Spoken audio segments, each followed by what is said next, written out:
Good morning, good afternoon, good evening.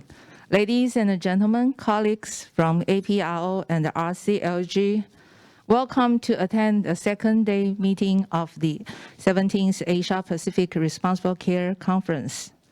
Please click on the speakers' names on the program page of the APRCC website to download their presentations. Before the meeting starts, we have a few important reminders. 会议注意事项说明 Admin Briefing 依据国际化学工业协会竞争法检查清单与指引规定，会议开始前需提醒与会者注意竞争法相关规定。本次会议将不会讨论或交换不符合竞争法和反垄断法规范事项。According to the Competition Law Checklist and Guidance of the International Council of Chemical Associations, the participants must be reminded of the relevant regulations of competition law before the meeting starts. This meeting will not discuss or exchange information that does not comply with competition and antitrust laws. 今日会议共有3个场次，每位讲师简报20分钟。待该场次所有讲师简报结束后，将进行30分钟的小组讨论。欢迎您针对讨论议题踊跃发表意见。There are 3 sessions in today's meeting. Each speaker will give a 20-minute presentation. After each session's presentations, there will be a 30-minute panel discussion. You are welcome to provide feedback about the topics discussed. 会议主办单位 TRCA 已针对讨论议题提前搜集提问。若您今日有意见提供，请利用聊天室提问。The conference organizer, TRCA, has collected questions or comments in advance on the topics discussed. If you have any feedback or questions today, please provide them in the chat room. 本次会议将进行录影，并于会议结束后上传影片，以弥补无法线上参与，但有兴趣了解并关心此次会议讨论议题的朋友们的遗憾。The online meeting will be recorded, and the videos will be uploaded on the APRC 2022 website after the meeting for friends and colleagues who cannot attend online. 非常感谢您在百忙中参与本次线上研讨会。为了了解研讨会实施情形并提升尔后活动之品质，以作为未来规划之参考，烦请您拨冗填写问卷。再次感谢您的协助与支持。Thank you very much for participating in this online conference. To improve the quality of subsequent activities, please take the time to fill out the questionnaire as a reference for future planning. Thanks again for your assistance and support. Good morning to all the participants on the line and guest speakers. It's the day 2 of Asia Pacific Responsible Care Conference 2022. I hope you are all excited as I am, not just because Japan team win the game of the World Cup. Congratulations to Japan, by the way. But also, it's the first section of day 2 and 4th section of the 2-day conference. I'm April Xu, Product Safety and Regulations Manager from BASF Taiwan. Also, the moderator of the section, Chemical Management in the Post-SCIC period. SCIC stands for the Strategic Approach to International Chemicals Management. It's a voluntary, multi-stakeholders, multi-sectoral global policy framework. Since its inception in 2006, SCIC has aimed to achieve the sound management of chemicals throughout the life cycle, so that by the year 2020, chemicals are produced and used in ways that minimize significant adverse impacts on the environment and human health. This also addresses Sustainable Development Goal 12 to ensure sustainable consumption and production patterns. As the mandate of SCIC ended in 2020, we've seen lots of progress and achievements globally, but we also see there are still unsolved issues. That's why we're moving forward to the strategic approach and the sound management of chemicals and waste beyond 2020, also known as SCIC Beyond 2020. Today, we have 3 distinguished guest speakers representing from Japan, Singapore, and Taiwan to talk about post-SCIC chemical management approach, focuses from different jurisdictions, and the progress we have at the moment. During the presentations, if you have come up with questions or comments, please hold it a little bit while until the end of the 3 speeches. We'll have Q&A session afterwards, so please type in your questions or comments in the Q&A chat box. The speakers will be happy to take your questions during the Q&A sessions. Now, allow me to introduce the first speaker. Our first speaker comes from Japan, Mr. Sugio Nishimura, the General Manager of Japan Chemical Industry Association. He has quite decent experience and background on chemical substance registration, risk assessment, and chemical management in Japan. His topic of the presentation is From Mandatory Management to Autonomous Management of Chemicals, Transition in Chemicals Management in the Workplace in Japan. Without further ado, please join me in welcome Nishimura-san. Thank you very much for your kind introduction. Okay, thank you very much.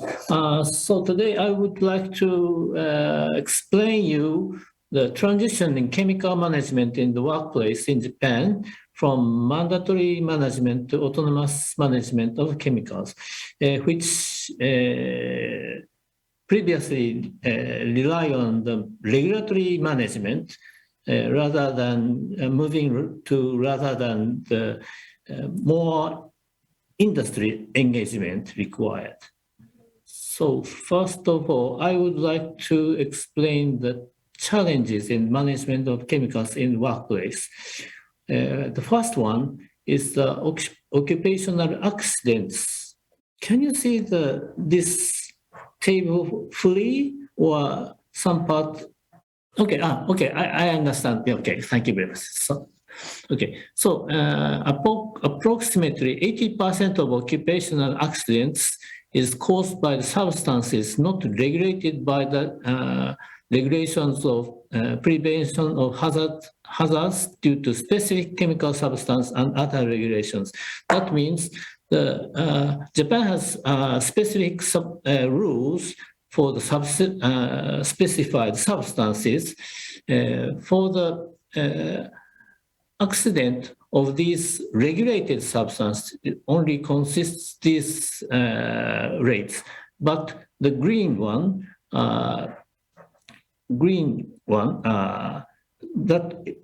those chemicals which without specific regulation, but only to the issuance of SDS delivery, and also the on the labeling. These not regulated under specific regulation consists 80% of the occupational accidents.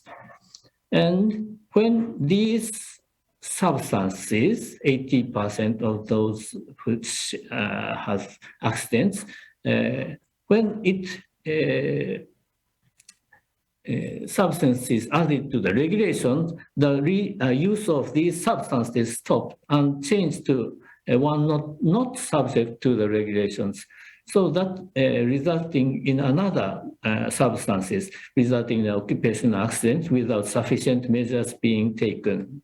And the second challenge is with regard to SMEs. The table left side shows the implementation rates of the regulatory mandate, which is, for example, special health checkup and measurement of concentration in the workplace, and the risk assessment. And here you can see the size of the corporate. Small and medium enterprises have lower rate of implementation rate compared to the larger ones like this. And also the left-hand side, you can see the awareness of being engaged in the hazardous workplace by the workers and education rate, and know about the SDS and labeling also tends to be lower for the SMEs compared to the larger companies. Okay. Given that situation in Japan, the law for occupational safety has overall big amendments from the limited number of substances, which is specified chemicals, and also with special provisions, method for individual specific regulations to covers all substances that have identified as hazardous or toxic, expand the scope of the chemicals, and for that chemicals, minimizing the exposure and control the exposure level below the concentration limits standards, and also the meaning for the achievement to lower the concentrations can be based on the result from the risk assessment, not by the specially designated rules, but the industry, private sector can choose measures by their own risk assessments. Okay. Previously, this shows the regulation system for occupational safety in Japan. Previous, in your left-hand side, you can see the previous system, and the right-hand side, you can see the amended new system. Previously, these substances with 8 and 123 and only limited number of substances have specific rules and specific rules. But this time, without specific rules, that the substances which governments have designated its hazardous or toxic by the GHS definition, and also without governmental GHS classification, but which has hazardous or toxic properties according to the GHS classification, are the focus of this assessment amendment. And from this system, it changed to the substances which don't have governmental GHS classification. The obligations are only limited to make efforts, but the substances with governmental GHS classification, which is hazardous or toxic, has mandatory requirements. And these substances which have occupational exposure limits, and without occupational exposure limits, mandatory is slightly different.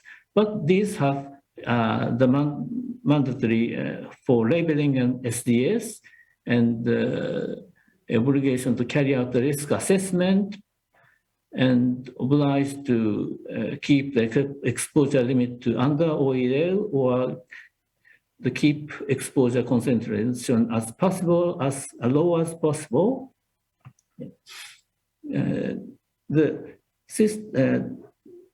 For those which was not regulated under the previous system, it included in this system.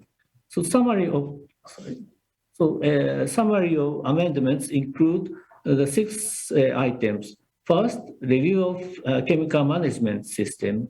And second, establishment of an implementation system for autonomous management of chemicals.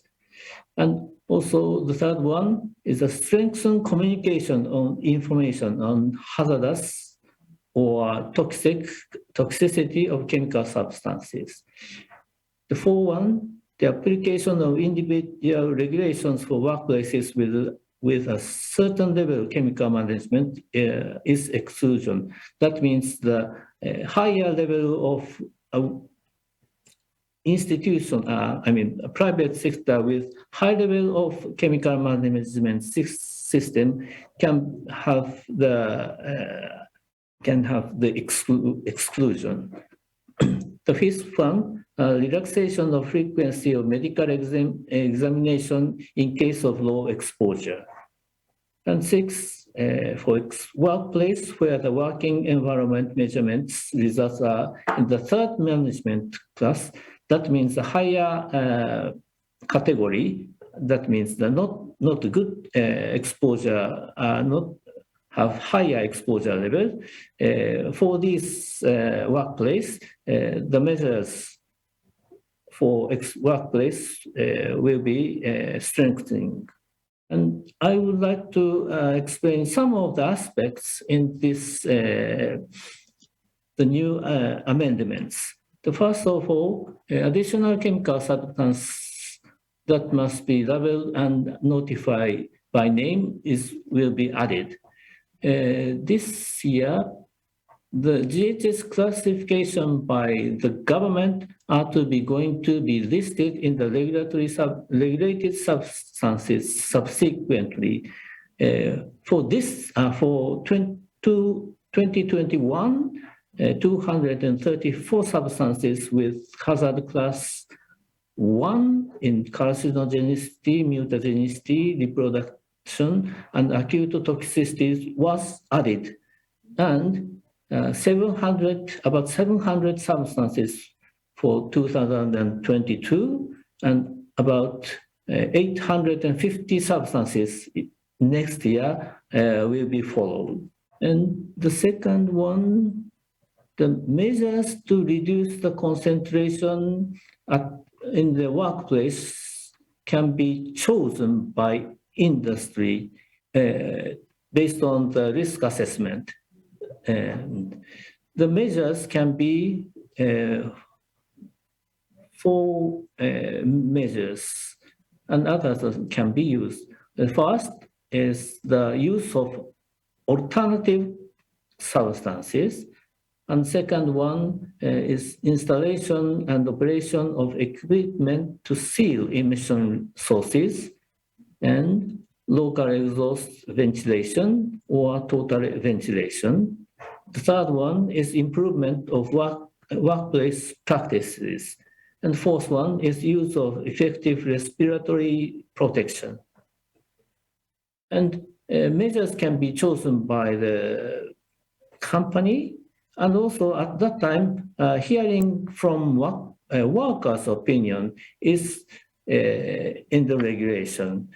And the third one is obligation to appoint a chemical manager in the company or in the workplace.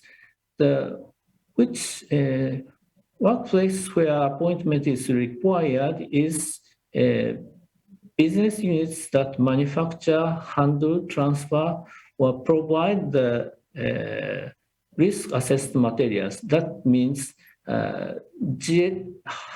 regarded as hazardous or toxic by governmental GHS classifications. And for those without governmental GHS classifications, but which regarded as hazardous or toxic by the company, the effort for appointment is also required, not required, is described. And who can be the manager is who are competent to carry out tasks related to the management of chemical substance in an appropriate manner. That means in the government circular, a person who has completed professional training, the training course is also described in the circular. And the fourth one, a person responsible for management the wearing of protective equipment also is a mandate for the workplace that requires workers to use protective equipment as measures based on their own risk assessment. And I think it's my last slide. The effective date shown here as for your reference. Thank you very much. Yeah, that's my end of my presentation. Thank you very much. Thank you, Nishimura-san, for the speech and sharing Japan's transition of the chemical management. Now, the second speaker comes from Singapore Chemical Industry Council, Ms. Cissie Yeung, the industrial co-chair of the ASEAN Regulatory Co-operation Project and the member of the SCIC Emerging Regulations Workgroup. Ms. Yeung is currently the Product Regulatory Compliance and Advocacy Manager, Southeast Asia region at Shell Eastern Petroleum. She is responsible for the product health, safety, and environment regulatory affairs, assurance, and advocacy work for downstream business in the Southeast Asia. She has rich experience in regulatory affairs and chemical management and has been taking important roles in several regulatory affairs committee and council. She is also participating actively in the APEC Chemical Dialogue virtual work groups and also served as co-chair of ICCA ASEAN Regulatory Co-operation Project and have tremendous contributions to the GHS requirements for Singapore. Today, she will give us the speech of importance of chemical management, regulatory cooperations, and convergence in minimizing technical barriers to trade in ASEAN region. Ms. Yeung, the floor is yours. Okay, great. Good morning, ladies and gentlemen. Before I start, I really thank you for the APRCC to give us the opportunity to share the regulatory development for the ASEAN and also about our ARCP work with you all today. So maybe, yeah, okay, can you go to the next slide? Yeah. Hey, now we could see the slides. Okay, great, thank you. Yeah. So, okay, so we go to the next slide. Yeah, so my topic is actually about the regulatory development in here. So today I will share with you about what actually happening in the ASEAN region, okay, and also how do we go over the things, and also that how do we set up the ARCP team in here, reviewing the overarching regulatory development. So first of all, we're going to share about what happened in the region. So you can see the slide here. It's a very busy slide. So most of the the regulation that in the ASEAN on the parts of this region. So maybe before that I could share that what is ASEAN, right? The ASEAN actually consists of 10 member states. So you can name it. You can see on the screen is that including Singapore, Malaysia, Brunei, Thailand, Myanmar, Indonesia, Vietnam, Laos, Philippines, and Cambodia. So we call it as ASEAN, is an ASEAN member state in here. So most of the regulatory development that in this region will be affecting by either from Europe, actually Europe have been a standard, right, in more mature, so that we have also learned from the other.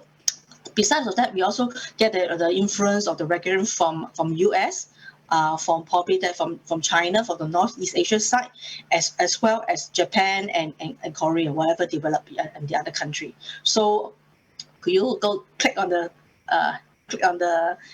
slide, because actually it's an elimination. Yeah, you can see the arrow and all this. You can see, yeah, this is our state, and then can you click further? Yeah. So you can see the big influence is the most big influence from Europe, because they do a lot of trade, and then we also learn from whatever development in other region as well. Okay. Yeah. Next. So more, you can say that external factor, and then we also, of course, from the region, we also get it, more mature country like Australia, New Zealand as well. So basically, from this development, right, there is causing a lot of issue because first of all, there's not yet an infrastructure in the country, and they all don't have a limited resource, right? When you roll out all these regulation, be it GHS or other chemical inventory, workplace, and all this. So there's a lot of really causing a lot of you can say a lot of trade issue and barrier. In fact, the local people also have problem facing the implementation. So what as a result, you can see on the slide here. So we observe a bottleneck. You can say that a lot of things not very good going on. Now there's a national pressure because, hey, everything is doing a regular chemical control regulation. What are we doing, right? So we need to catch up, okay? And then, as I mentioned, there's a limited capability and capacity in the country or in the region. And then there's too many models to choose from. Which one will be more fit for use, and existing model will be easier, or simpler for use. And also that, as I mentioned, is a catch-up game. If I don't have it, I need to do it right now. Yeah. So because there's economic pressure as well as a political pressure, and also from the initiative as well. At the same time that some of the economy is acting in isolation. Yeah, so we are doing this chemical control, right, to be enhance the health and safety. But at the same time, some people, or the agency didn't know that whatever they do, the regulation will be in fact affecting trade. So that's why the trade barrier that we're talking about in the meantime, we'll talk about more. And also, when you're doing all these regulation things, yeah, very good, right? But at the same time, they also maybe forget a very important element, like confidential business information. How do we protect it? Because a lot of trade secret, right? A lot of value in the business, they need to actually protect the interest, yeah? And also underestimate administration implementation. Go and say, hey, when we do it, right, we can do it tomorrow. But however, are we ready? No, actually the infrastructure is a people train up. So it's a lot of things that if you want to do a fast pace but don't have all these thing about all this process or step, right, you're causing a lot of burden, not only for the industry but also from the government agency side. Next slide, please. Yeah, you can click a few, yes. So this is actually a slide to show you the overview what's happening, not only for ASEAN, but also for India, as well as the other region as well. You can see Taiwan as well. Basically, the bar below is showing you how is from the basic regulatory requirement to more advanced regulation, from basic licensing control, GHS for the implementation that has the workplace, and then GHS also in the consumer place and all this. Then also have chemical inventory, new chemical notification when there's anything new is not on the chemical inventory. And then after the the inventory set up, how you do the evaluation, is it effective? What are the things we need to resource control? And then next step we look into, hey, like a more rich regulation in terms of risk-based model. How do we do the exposure, assessment, risk control, and of course later on they will go into the circular economy and sustainability. Yeah, so you can see for ASEAN, we are actually more in the the later part of this curve or the development. Yeah, so still a lot of things, a lot of room to do, a lot of improvement, and also things to catch up. Yeah. Next slide, please. So when we're talking about, so all these things, right, even though we talk about, that is, for chemical policy, but in fact, whatever we do, not only in the country, but also outside the country, we're causing trade barrier. Because once, for example, like GHS, right, we talk about global harmonization system, we know that it's not harmonized. So when they change from one version to the other one, or maybe from the packaging label from one to the others, maybe different label, requirement, different size or different elements in there. So we're causing interruption to trade, because once you go in, hey, this is different from mine, I cannot let you in, yeah. So or maybe the safety data sheet don't really have including the local requirement, or the license is not ready when you send it to the other country, right? Because they're different version, different hazard. So they were causing a trade barrier. So that's why it's happening a lot since the GHS implementation. And then we have been taking 20 years almost to address this in the APEC city. Yeah, that's an issue. So let's do something to build back the convergence. So that's why there's a lot of discussion about how do we do a better implementation together, not only one country, but together with the trading partners. So that's why, next slide, please. Yeah. So when we're talking about the overarching chemical measurement, there's actually, you can see on the slide, there's a few steps. You can actually, the first, on the top one is we call it as a fundamental elements. So for example, in a country, they actually have, a chemical development, there's process plant or storage or import and all this, right? Usually they start with licensing scheme. They also start with the workplace regulatory requirement, pollution control, process safety, the major hazard installation, if they're very big, process, how do we mitigate, how to do the risk assessment, and then make sure that, they have emergent response system in place in case if anything, incident or accident happen. And of course, when actually waste management is important to try not to pollute the country, right? Try to be better protection. But the next step, in a way that will be more advanced, like I said, the next step will be like coming to the hazard communication, because when you go to the handling and use, then you talk about GHS. Nishimura was talking about, the workplace. Yeah, so the next step, we need to look into is classification, use, labels. But at the same time, GHS is fundamental step, to build up on other elements as well. So you can see is you can probably develop a database or chemical inventory. It may not be necessary to have a build up a chemical inventory. It's a must, because country may have their own trade information already, so they can just pull the information and can they also develop a existing chemical inventory itself. It may not be need to be other work or step or registration.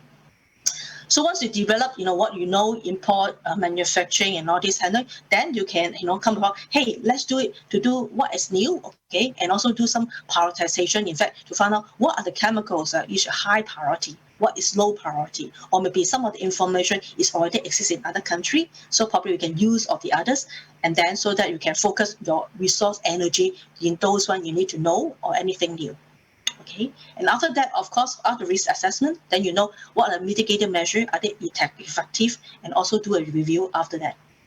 Okay, so this is the base fundamental of the framework. Next slide, please.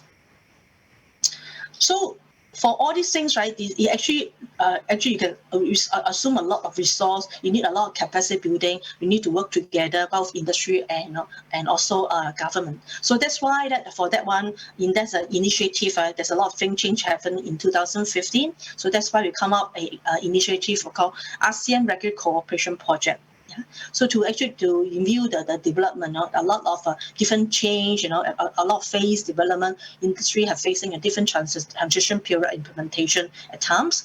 So that's why this project have developed based on this change of this tremendous change of impact to the industry.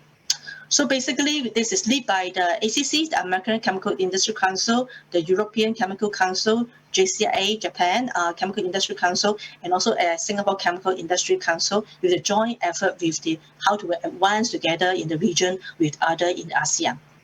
Basically, the one that we'll do is to address the non-technical barrier to trade due to the divergence of fast pace of development, and also encourage more in terms of regulatory cooperation and convergence. So you don't need to invent the wheel. Whatever we have, you can want to learn from others. And also we're thinking about the principle already developed under the ICC regulatory cooperations, and also to align with the ASEAN economic blueprint that actually have come out to facilitate trade and others in the region, and also based on the good regulatory practices to establish a more practical fit for use message in this region to enable us to actually free and open trade investment for innovation, especially in this region, and at the same time protecting human health, safety, environmental, and security. So we need to get a balance and leverage.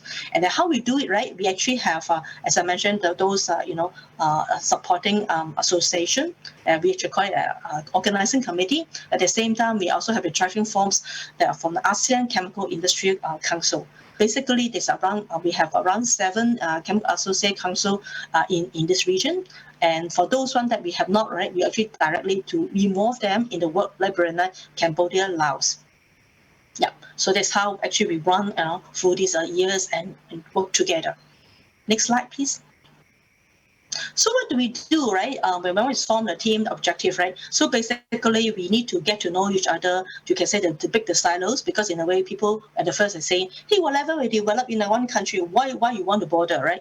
We need to actually open up, start with our chemical association, and then actually involve the regulators slowly, together, and to talk about, hey, do you think there is something that we can do to be better, for the region? And also there's some we enable some dialogue session between what regulation that have been impacting. So that's why we have developed a lot of capacity building, the workshop, webinars related around the different chemical requirements, and of course they focus on some of the basic foundation. Can you click a few on the slide, please? Yeah, you can click a few. Yeah, correct. Yeah. Right, one more. Yeah. Okay, you can see that we have around, go back. So that means that you can say that the workshop we have so far from 2016, from the first initiative, a brainstorming session in Thailand, then we actually conduct more than around 13 workshops. In fact, we just finished the workshop. Nishimura-san was with me in Singapore yesterday. Yeah. And then we also have webinars, to share different topics at times, to share what happened in the other region, or Australia, New Zealand, Canada. So we learn for more and different topics on that. And then we also have developed a virtual working group from the industry, and we also invite regulators to join us to form the basic element, like for the GHS implementation, what version that which be proposed in the region, what are the elements, okay, and then also talk about chemical inventory. If a country, if a member state would like to develop, what are the elements that they look into processes.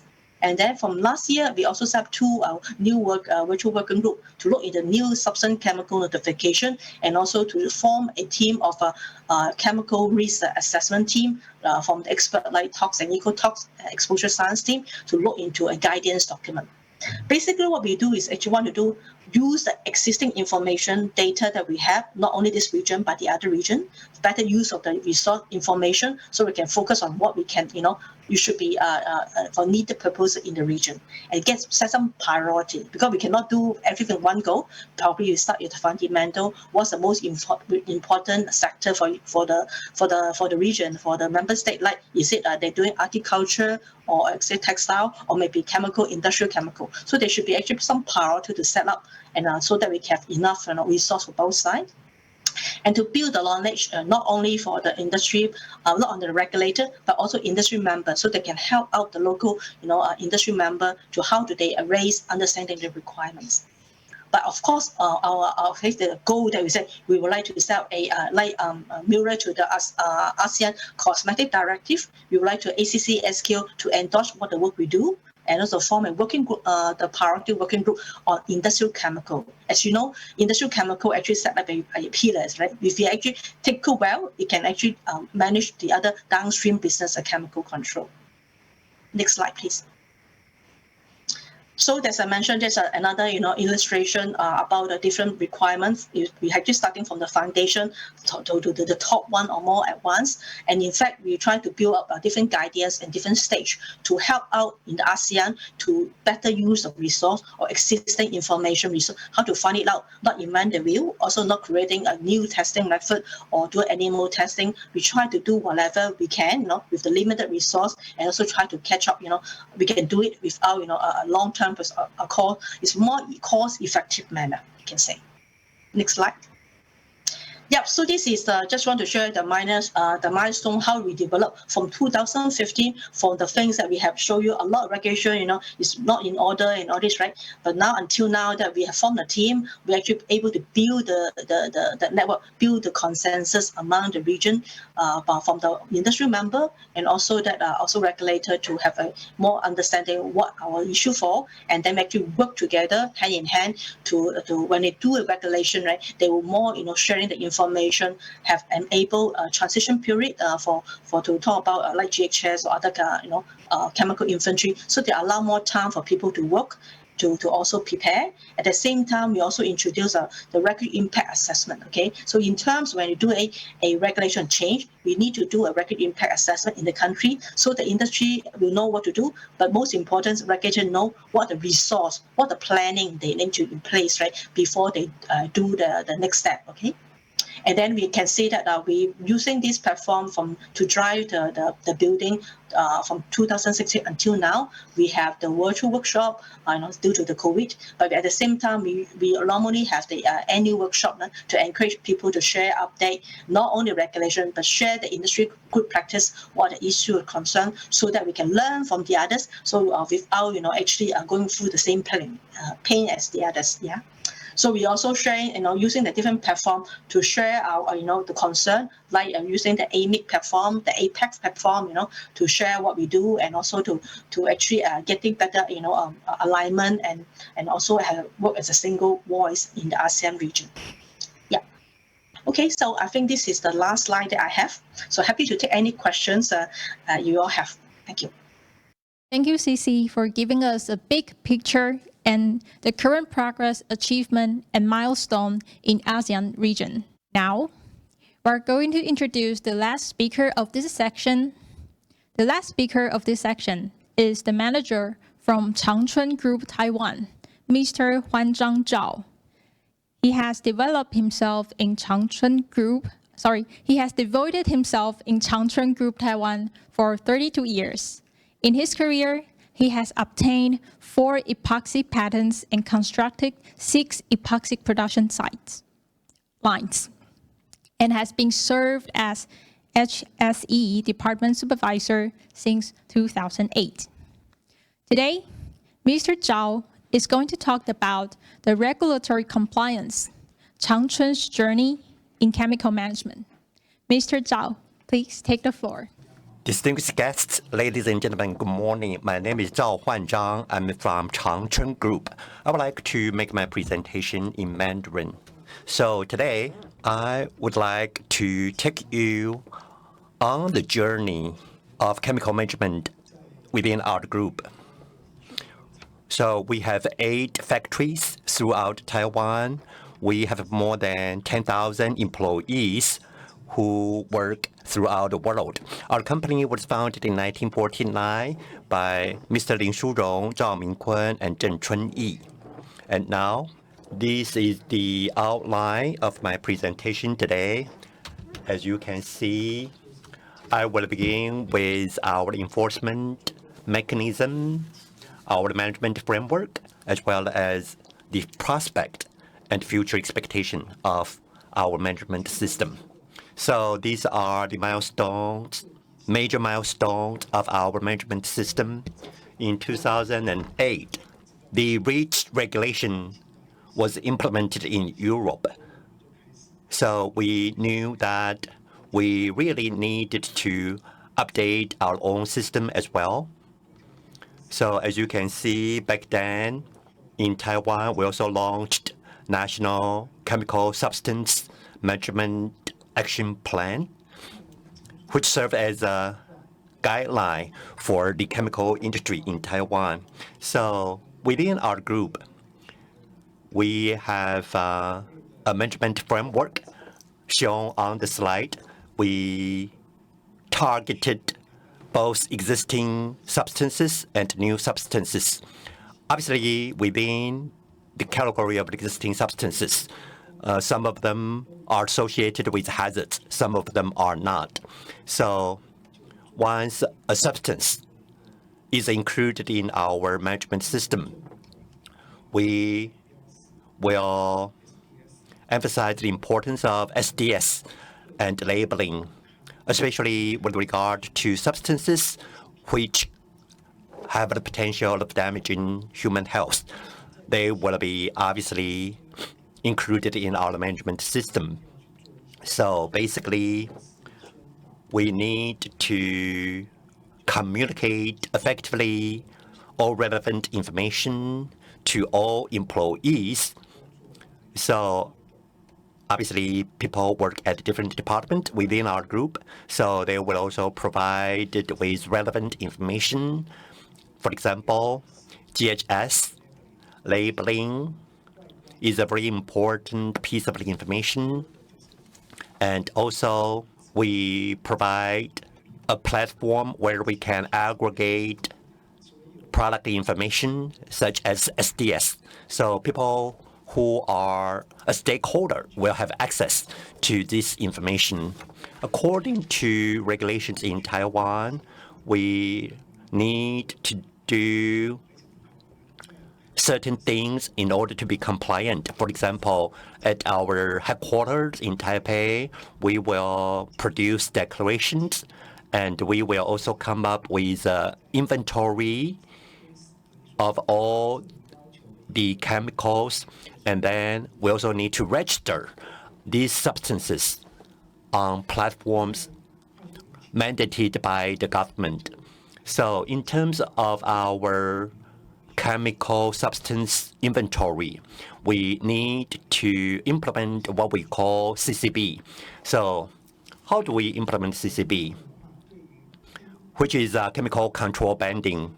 Basically, 91 substances are now being regulated, and only 492 chemical substances are associated with PEL.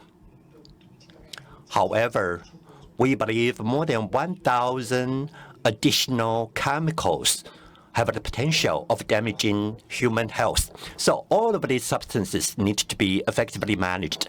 Within our group, we have a 4-level management system. So as you can see on the slide, different departments are required to enter different data and information into the system to make sure we can provide a very safe work environment for our employees. So the most important thing, we believe it is the fact that we need to monitor the work environment. We have come up with a plan, and we call this PDCA. So we began with planning and design. In other words, all factories within our group will be made aware what substances need to be monitored. And then in terms of the do aspect, we will contract monitoring of a work environment to a service supplier, but we will conduct preliminary review along with the service provider. And then within our plan, obviously we need to keep track of the result of monitoring. And in terms of exposure report, again, they will be reviewed.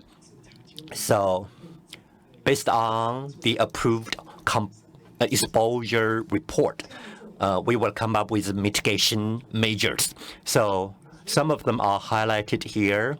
In terms of work environment monitoring, basically we will work with engineers and service providers, and we need to collaborate with them so that we will be able to come up with monitoring plan ahead of time, and after monitoring is carried out, we can come up with good reports. So here, in terms of exposure assessment, as you can see, after we carry out assessment, the report will be produced. Although we do carry out work environment monitoring, but I think the report, exposure assessment report, is of critical importance because the follow-up measures or mitigation and improvement measures all need to be based on this report. And here in Taiwan, we have a registration system for chemical substances. So again, we will be collecting information related to chemical substances manufactured or used in Taiwan. So with this registration system, we can have a complete view of all relevant chemical substances in Taiwan. According to legal requirement, we need to carry out what we call phase 1 registration, and then periodically we need to report and register our chemical substances on an annual basis. So we will be able to continue to track the development of the chemical industry as far as chemical substances are concerned. So this is what we call standard registration. There are a number of steps. For example, if we manufacture or import certain chemical substances in a huge quantity, then we will be the leading registrant. And there is a second type. If we use certain chemical substances together with other companies, then we will do what we call collective registration. Here in Taiwan, with regard to new chemical substances, some of them are considered to be substance of concern. For example, within our group, polymers, when these chemical substances such as polymers are being developed, we will provide and submit relevant information to the competent authority. So here we have a classification system for new substances. This is a snapshot of what information we need to submit if we want to develop new substances. So within our company, basically, we have different departments, and when it comes to chemical substances, the manufacturing department, the import department, they all need to prepare relevant information so that we can incorporate those information into our management system. So as mentioned, we need to do annual registration. So from April 1st to September 30th, within this period of time, we need to submit the information related to our chemical substances. So again, because today our theme is responding to international trend. For example, food contact, BIS certification, annual report, global inventory, notification, registration, and so on and so forth. And again, we have set up within our group a REACH working group. And so we have this working group, which is designed to be compliant with REACH regulation. And we also would like to facilitate international trade by eliminating non-tariff barriers. And now I would like to talk about the future prospect of our management system. So SCIC had been concluded in 2020. So what about the future? So in the future, we'll be focused on SDG 3.9. SDG refers to the 17 Sustainable Development Goals published by the United Nations. And goal number 3 is good health and well-being. And there is a sub-target, which is 3.9. And specifically, efforts need to be made to reduce mortality rate attributed to household and ambient air pollution, or mortality rate attributed to unsafe water, unsafe sanitation, and lack of hygiene, and attributed to unintentional poisoning. In other words, we want to reduce illness and deaths from hazardous chemicals and pollution. Therefore, we need to make sure we can come up with an effective management system so that we can reduce human exposure to hazardous materials. Obviously, different sectors, different industries are involved in the collective efforts to make sure chemicals are safe to use. So basically, we need to prohibit the use of hazardous chemicals. But we don't think that's the right approach, because sometimes chemicals might be hazardous. However, during the usage phase, probably ordinary consumers will very limited exposure to these hazardous chemicals, because hazardous chemicals, they could be further processed and eventually the end products will be safe to use. Therefore, green screen only considers the inherent hazardous properties of chemicals, but human exposure wasn't taken into account, because the most important consideration should be whether the ordinary consumers will be exposed to hazardous material. So according to the definition by Green Screen, a lot of chemicals will not be certified as safe to use. So this means that this type of green screen certification will not be working well for the chemical industry. Therefore, we believe we should migrate to green chemistry. Green chemistry is based on risk management, risk control. In other words, we want to make sure chemicals will be safe to use. There are 12 principles of green chemistry, and we believe with the 12 principles of green chemistry, for example, we need to make sure chemicals are safe to use, and also safe chemicals should be conducive to sustainability. We also want to minimize damage to human health. So obviously, we prioritize our employees' health. And also, we want to be impactful with the measures we take.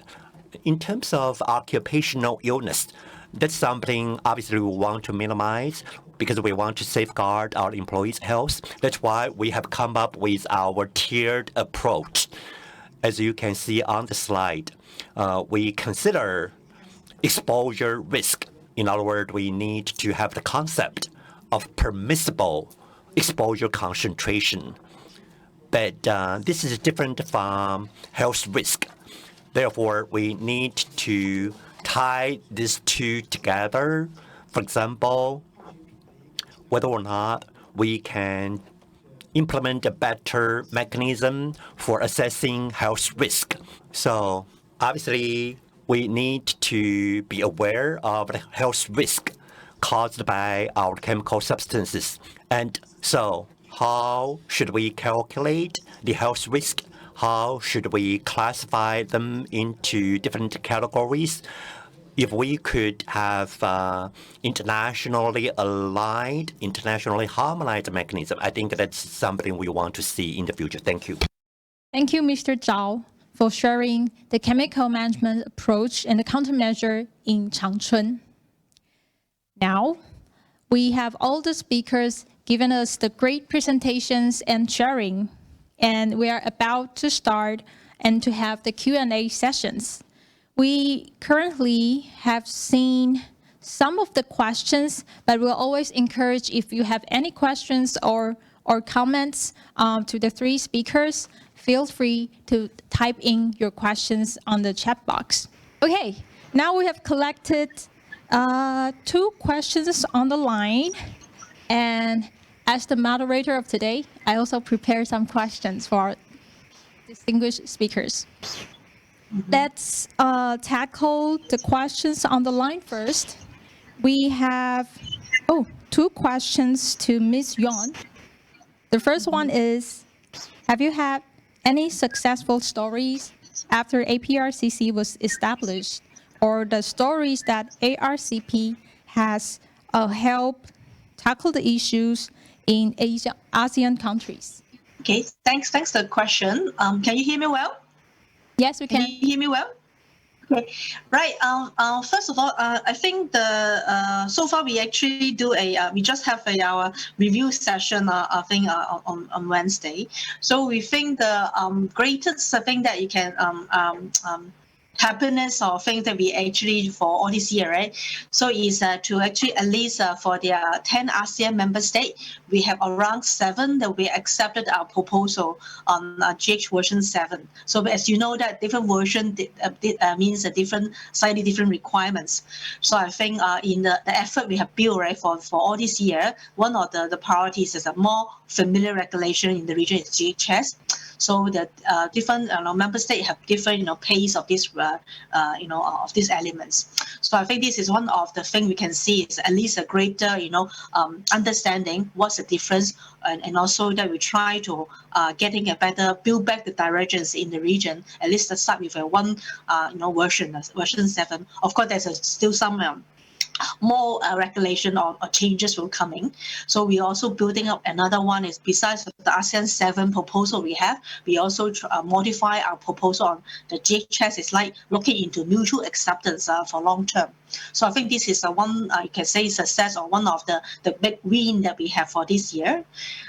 And then also the other thing is based on the learning or capacity building that we share with the region, but with both regulator and also industry member, we also developed a tool called ASEAN Prioritization Tool. So this is also a tool is well accepted by the member state in the region because easy to use. Because after you have developed the chemical inventory or you also develop a new chemical substance notification scheme, what's the next step? Do probably that the government will look into how to do a assessment to see what are the chemical is in a high priority, which is at a lower priority. So that's why we have developed a ASEAN prioritization tool, which is a more screening tool for them to base use on the existing GHS information to do the duration based on the exposure, use, as so as tox and ecotox information. Because not every people actually tox and ecotox people. So that's why I think it's good to have this simple tool, at least the beginning for people to do screen assessment. Yeah. So the second one that we will literature is a good, you can say, win from these years.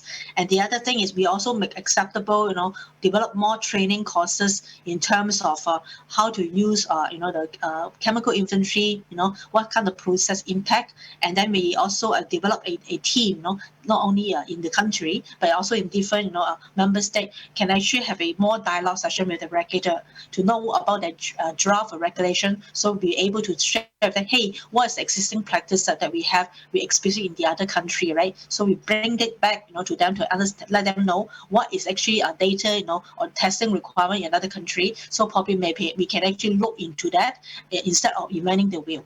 So I think there are 3 big things that we have, experienced for all these years. Hopefully, this information is useful to you all. Thank you. Thank you for the sharing. And also to Ms. Yeung, the question is, has there been conversation concerning standardizing ASEAN nations' resources and training for high-hazard chemical responses? In regarding to this, because I think both a regulator as well industry member, we also have very limited resource. So first thing we come into that, right, we look into how can we develop a better, understanding requirement in the region. So we talk about basic elements, right? We try to emphasize that, and most important is we want to assess is.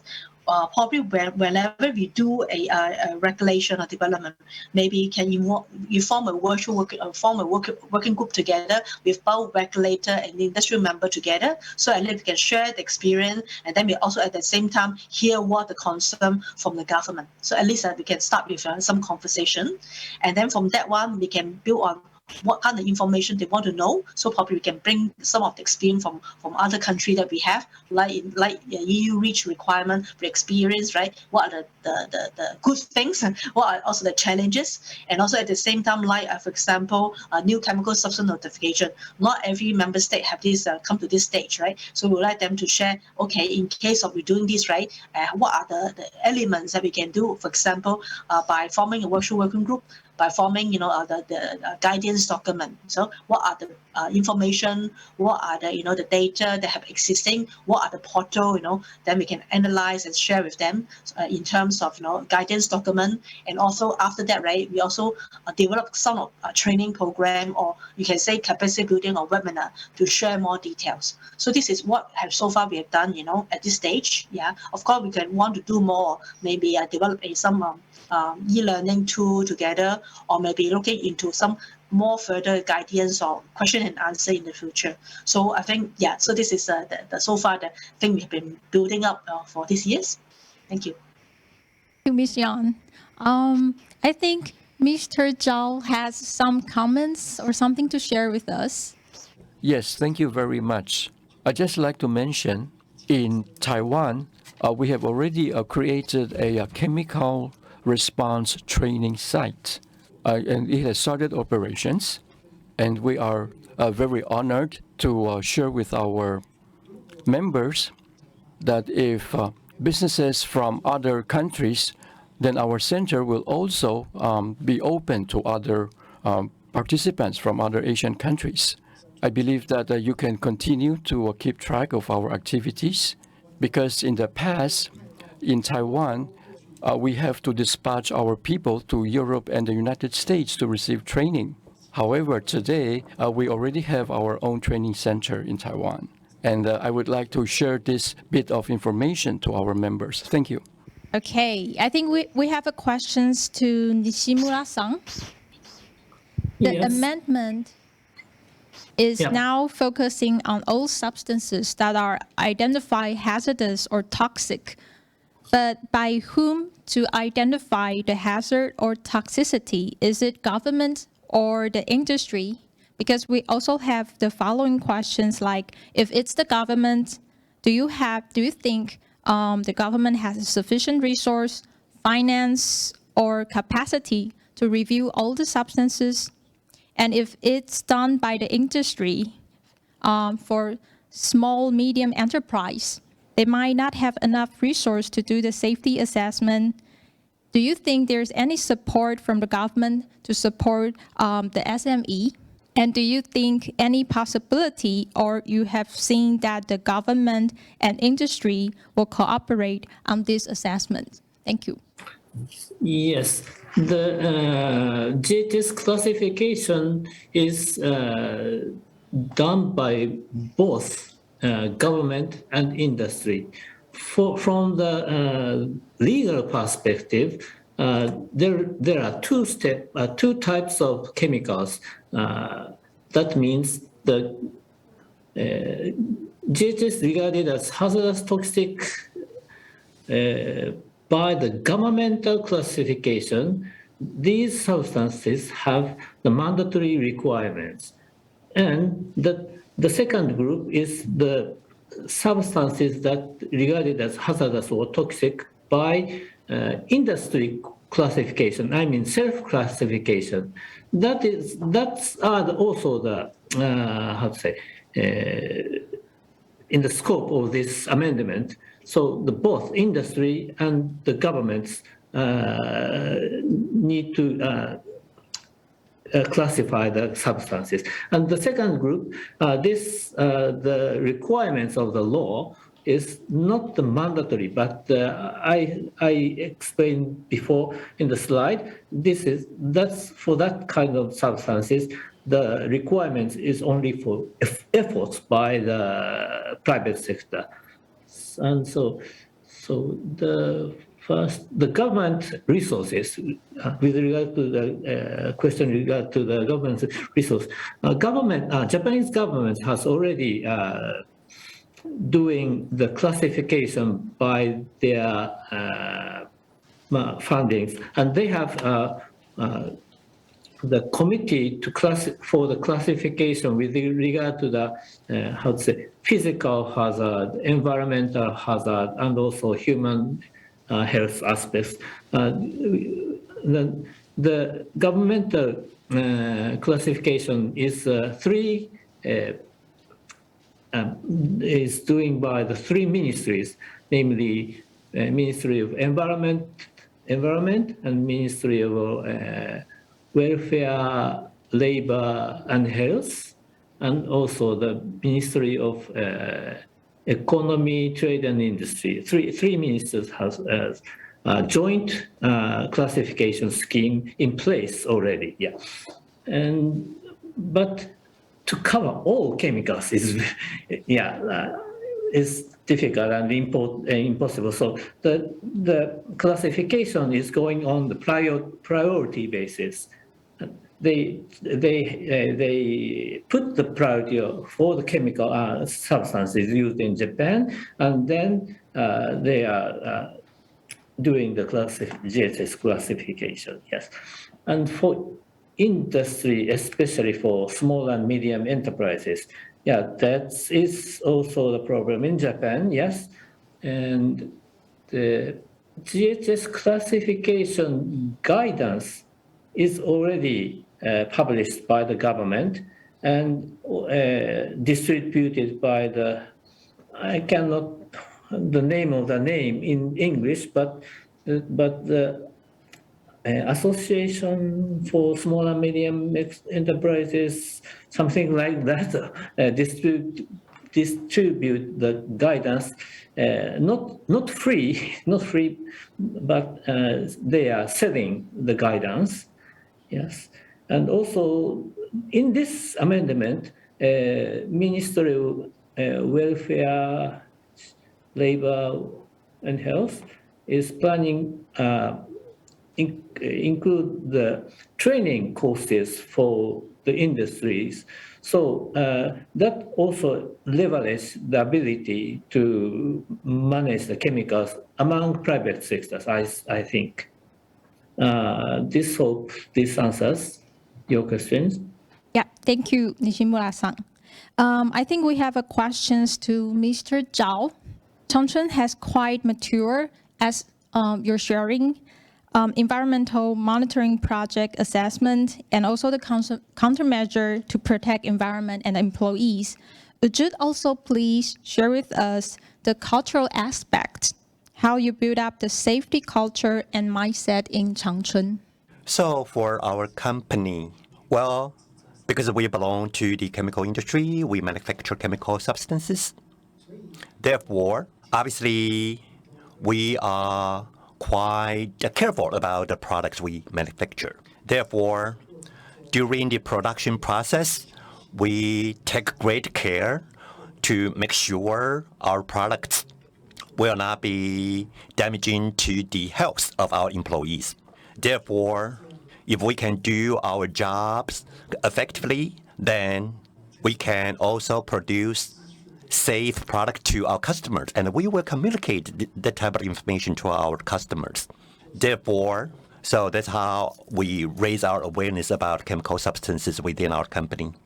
Similarly, in terms of the raw materials that we use, we will do the same thing. So basically, raw materials are supplied by other suppliers, right? Manufacturers of chemical substances. So we hope that our suppliers will also take great care with the products they manufacture and supply to us. So if we can do that, then we can make sure everything will be safe to use. So overall speaking, chemicals are associated with certain hazards. However, if we take great care in terms of how to use them, I believe nobody will get hurt. So that's how we build our corporate culture when it comes to product safety. We have a questions to Nishimura-san. Yes. Yeah, because according to your presentation, there's the company or corporation have doing research on the employees. If we could improve the knowledge of the employees to the chemical use and how to safely use the chemicals, it could help improve the health and chemical safety. But according to the research, seems the employees in the small or medium enterprise, the knowledge is much less than the big corporations. Do you know the reasons and any suggestions to improve this issue? Okay. The reason, okay, it's my guess, but the reason why the SME has a lower level of the knowledge, and that is the less of resources. I mean, by money and also the materials they have, and also the time. They are usually very busy doing their own job, and other than health and environment things. Yes, so it's a guess. Yeah, but anyway, and for the support of the such kind of SMEs, I think the government is planning to deliver training courses for SMEs for the chemical management because of the transition from the regulatory management to the autonomous one. So we as a society industries needs to have capability to cope that kind of thing. So, and government also helps that educations. Thank you, Nishimura-san. And we have questions to Ms. Yeung.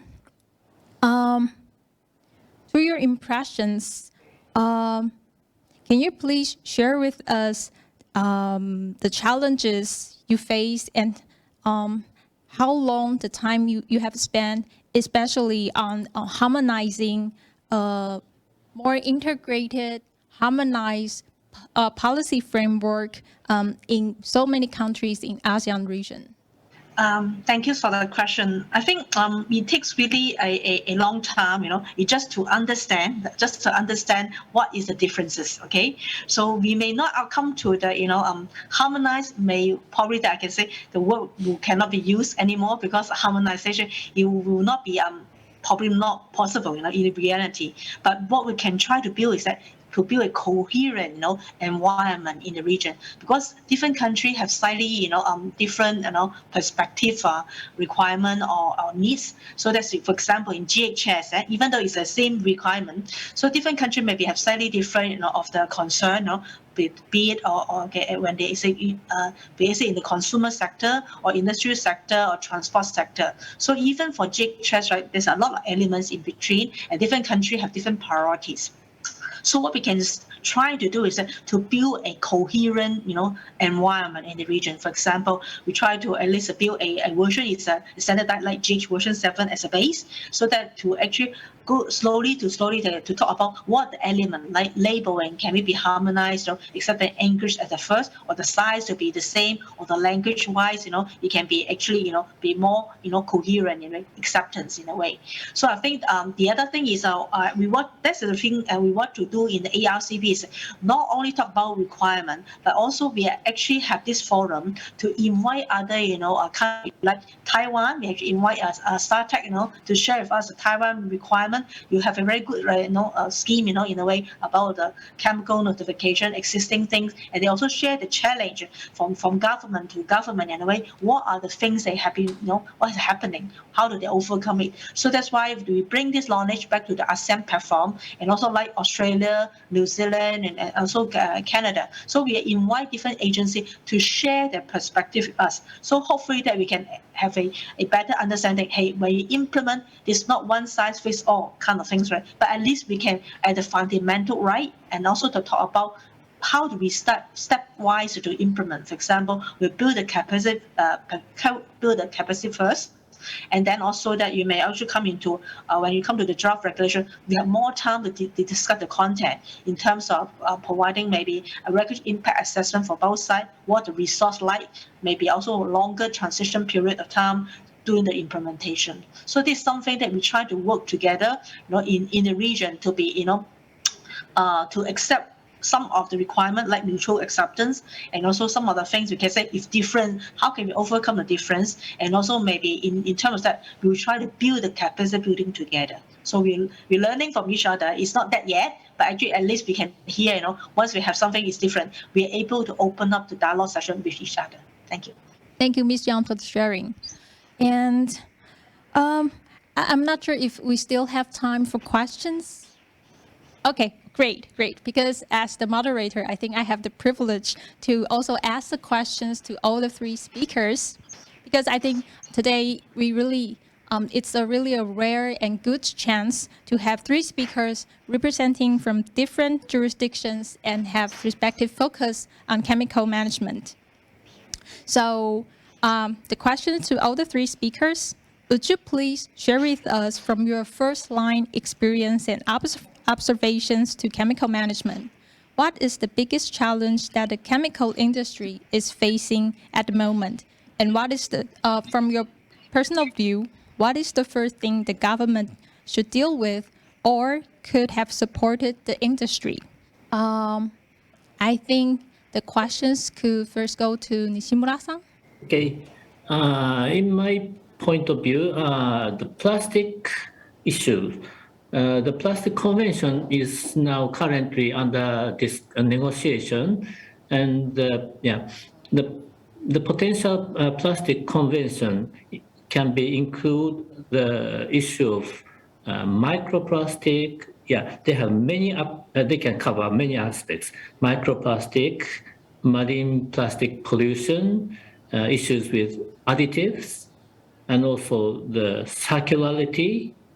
And also it can be include the financial issues for implementation. But the plastic issue has many aspects, and that each is not the small one. So plastic is now our big current issue. And for the government point of view, we need to understand the current situation of the use of plastics and additives, and also the decision based on science. I mean, science-based decision is also quite crucial for to tackle these problems, and also. From the point of view from industry, we have lots of information for the science and information data for science-based decision. So industry should bring to the fora of our information and data. So the last question, that's all. Thank you very much. Thank you for the sharing. And let's invite Ms. Yeung. I think Nishimura-san showed a very good point. Is that I think there are two parts in here related to the government. I think they have also pressure, right, to do. They must do something, right, in order to acknowledge the green chemistry or the sustainable goal from UN. At the same time, that you can see a lot of especially the member state of the country in ASEAN, they are not only facing the challenge to build up the fundamental or basic chemical management policy, but at the same time, they have a look for circular economies, right? And also energy transition, everything at one go, right? So how do they actually, which way they should go, right? Only due to the limited resource and budgets, right? So they need to really refocus, right? What actually have been done in others? Maybe you can learn from them, right? Before inventing the wheel, so there's something to save time. And also, what is the most important for the country? So they need to set up some priority setting. But in terms of industry, you can say, you go back to the slide there on slide number 4. I share the general global, trend for the chemical management regulations. So different regions have different tastes, and especially ASEAN, right? Also within ASEAN, there are 10 member states that are even different pace as well of the implementation. Some is very advanced doing the chemical notification or new chemical substance things, right? But all the others are still at the very starting stage, right? They don't even have an implement GHS yet. So it's very across a very broad structure. So for the industry, we're facing a lot of challenge, right? When we come out, one thing regulation, and the other one come up the different one. So this is a lot of very challenging times, especially the supply chain issue, and also that the regulation is also not stable at the moment. That means they keep changing. Even GHS, right? You implement already, they have not implemented for all sectors, right? They have changes and they have different version, and not even every 2 years they come up with a new version. And also that if you learn from the latest one, the EU come up with their new hazard class. Even that there's even more worry for us because at the global level. So I think some of the thing is we are not able to slow down, but can we actually have a more a coherent or environment, can actually talk to each other. What is the most important for the industry as a whole, because I think it more that's why we need to have a regulatory cooperation, platform in a way to talk to each other. What will be setting us a priority? How can we work together as a team? And in terms of all these things, right? And also will allow more time, and also if they can, provide more information in terms of WTO notification. If they can tell the people, hey, when what they planning to do, what's the next, and then also can have more clear regulatory requirement like India reach, right? They come up very broad spectrum. So hopefully that they may be able to have more dialogue session in terms of looking into regulatory cooperation, what can be a resource in terms of that, and also open up for more dialogue session and consultation to each other, so we can maybe build a better scheme and also resource plan for long term. Yeah, thanks. Thank you, Ms. Yeung. And now let's invite the last speaker, Mr. Chao. Thank you very much. In my tenure in the chemical industry, we have encountered many scenarios. We have often encountered protests from the general public. Many people have very limited understanding of chemicals. They think that chemicals are something that is not good. And because of this protest, the government also encountered difficulties in the management. The government becomes very strict in its management. And because of this, we need to manage the chemicals well ourselves. We look forward to more communication and dialogues with the general public. We will be able to come up with measures that will benefit the environment, will benefit our society. This will enable chemicals to work properly within our society. I look forward to someday that the government can offer assistance. The government can increase their awareness campaign, because basically the general public lacks communication with the chemical manufacturers. And of course, this is partly our responsibility. We need to overcome this. I believe that with help from the government, with awareness campaign from the government, things will be better. Because if we look at the government as a bridge between the manufacturer and the public sector, then this will be good. This is what I look forward to in the future. Thank you. And okay, we are now running out of time. So yeah, really appreciate all the distinguished guest speaker for giving us a fruitful and informative presentation, and also tackle the issues and questions on the line. And also thanks to all the active participants on the line who are also interested in this topic and have stayed with us for the 1.5 hours. Thank you. Thank you very much. Thank you very much. Bye. Bye-bye.